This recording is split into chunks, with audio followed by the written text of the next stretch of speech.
alhamdulillah wassalatu wassalamu ala rasulillah wa ala alihi wa ashabihi ajma'in. Ọ̀rọ̀ tí ó ń lọ mi ò fẹ́ dá sọ̀rọ̀ yìí tẹ́lẹ̀, mi ò fẹ́ dá sí. Àmọ́ tí màá fi dá sọ̀rọ̀ yìí àwọn èèyàn ń pè mí gan. Torí náà àwẹ̀ yìí àsìkò ìbáàdà ni, a gbọ́dọ̀ jẹ́ kí rédérédé yamayama kó gba ìbáàdà lọ́wọ́ wa. Ramadan opportunity ni, ló sẹ́ni tó mọ̀ bóyá ọdún tó ń bọ̀ ń bá wọn láyé. Àmọ́ àwọn èèyàn ń pè mí pé mi ìdásọ̀rọ̀ tó ń lọ ni, mo ní kò kàn mí. Tí n bá tiẹ̀ wá dá sí, ṣé màá gbè lẹ́yìn ẹnìkan tako ẹnì kejì ni àbí kí lẹ fẹ́ kí n ṣe? Àmọ́ ní ohun tó dájú ni wípé ọ̀rọ̀ àdó ṣàdó ká béèrè lọ́wọ́ àáfàá tó kàdó sí àáfàá rẹ̀ lápò. Ibo lòun ti rí àdó ṣe bá àáfàá lápè ọ̀. Tá a bá wá lùsùnà bá ń sọ pé ní iye ẹlẹ́bọ ní í ṣe bọ́, èyí sọ pé ẹrẹ́ nìkan tí ń kírun wákàtí márùn-ún ẹ wá ń pè lẹ́lẹ́bọ sí ẹ̀ tí rí báyìí. Èèyàn ń kírun wákàtí márùn-ún ò ní kó má ṣe bọ̀.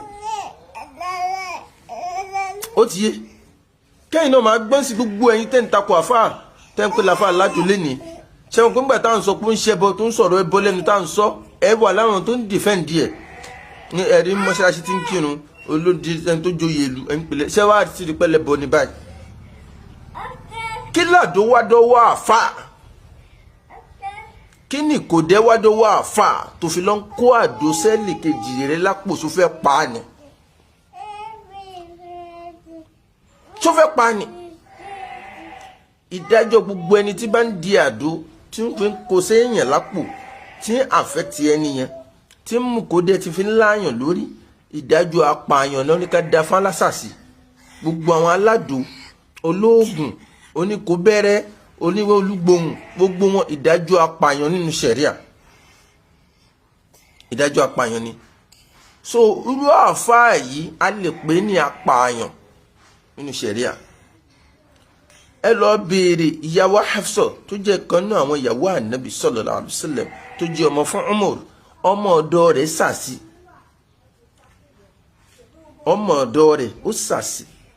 Ìyàwó Hafsa ní kí wọ́n pa á.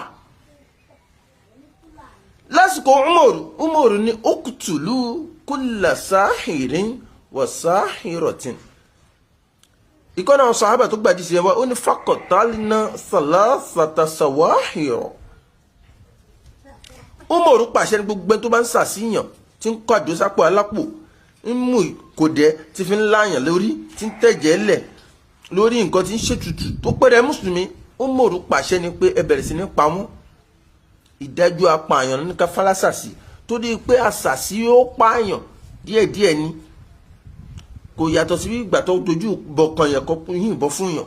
Ẹni tó sàṣìyàn táṣàṣìyàn fi àfẹ́tì ẹni yẹn tó fi bá dojú kú apààyàn lòun náà.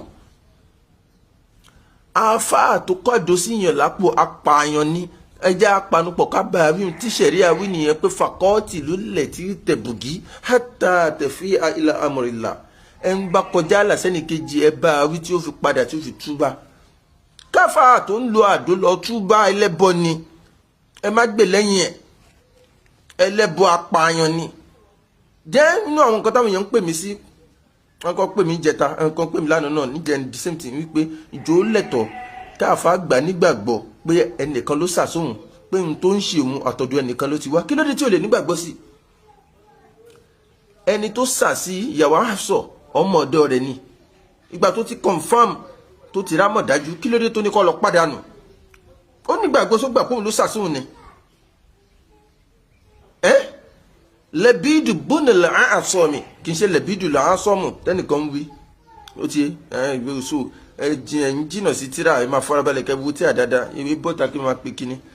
Àwọn ọmọ kéwù kan wà níta tó ń pé bí wọ́n bá pépè púpè ẹsẹ̀kẹsẹ̀ láti mọ̀. Lẹ́bídù bónà làásọ̀mì ó sàṣà ànábì. Ànábì sì nígbàgbọ́ pòun ló sàṣóhun. Ànábì ò tètè mọ̀ pẹ́tù ọ̀rọ̀ àmọ̀dájú àmọ́ mọ́lákù méjì àmọ̀lẹ́kà méjì kan ló wá rèvíìlì àṣírí yẹn síkírìtì yẹn fànábì. Irun orí ànábì ló lò, ó sì lọ rí mọ́lẹ̀ níbi kànga lábẹ́ àrò. Ànábì sì ń gbàgbọ́ sí. Kẹwàá ní àfàgbà ó ṣe máa nígbàgbọ́ sí ẹnìkan ọ̀rọ̀ tí ò wọ ọ̀rọ̀ àgọ́ ọ̀rọ̀ dídìrín aláìmọ̀kan ní máa ń wí bẹ̀. Tọ́lọ́mbà fẹ́ ṣoore fún èèyàn kò ní sọ̀kalẹ̀ ẹnìkan ni ó lò. bá burú bá dẹ̀ máa ṣẹlẹ̀ sí èèyàn ọlọ́run ò ní wá faburú ṣe èèyàn níbi tó wà. Ọlọ́run ò ní faburú ṣe èèyàn kì í faburú ṣe èèyàn. Ẹnìkan ni ó ṣe sábàbí aburú àmọ́ gbogbo ẹ̀ abẹ́ kádàrá ló wà, kò ṣẹ̀yìn ọlọ́run. Ọlọ́run nímọ̀ sí gbogbo ẹ̀ ni. A ní faburú ti sọ́dọ̀ ọlọ́run, dáadáa láàfi ti sọ́dọ̀ ọlọ́run. Àmọ́ bí méjèèjì bá báyàn kò ṣẹ̀yìn ọlọ́run. Kó lè ń tọ́sí náà sọ fún Ànábì pé sọ pé lan yusibana nǹkan kan ò lè bá wa illa ma kataballahu lana, àfi tọ́lọ́run bá ti kọ pé yóò bá wa. Tọ́lọ́run bá kọ pé yóò bá yẹn àwọn kan ni ó ṣe sábàbí ẹ̀ ó ká Suratul Baqara ni.